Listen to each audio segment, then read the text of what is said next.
got our first basic character ready to go, and we want to save it.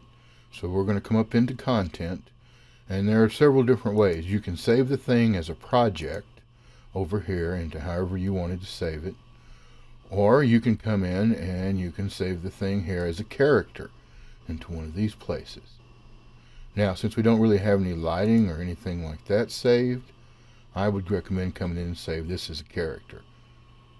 Now, if you had posed this and rendered it out in iRay, then you'd want to save that as a project. But right now, we'll just let it save as a character.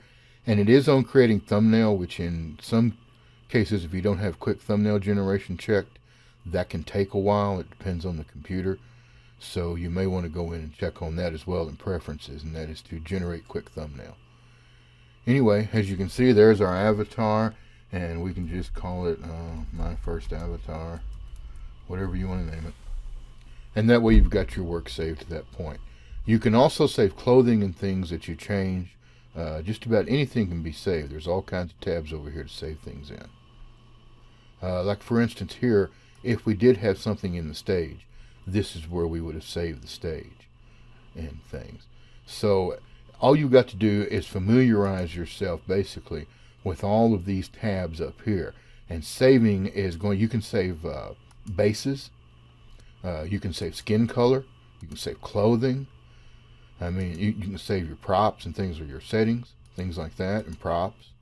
As you can see right here, this is atmosphere, IBL, lighting, cameras, special effects, also materials, things like that. That's going to be very important in iRay and things. So you will need to come over here and just take a look at each of these to see what can be saved. If you're not if this plus is not available, then whatever you have cannot be saved there. You're in the wrong place. Come over to somewhere where it is available, and then you can save it, either here as a base, over here though as a project or a character. The more you work with CC3, the more you become familiar with how to save things.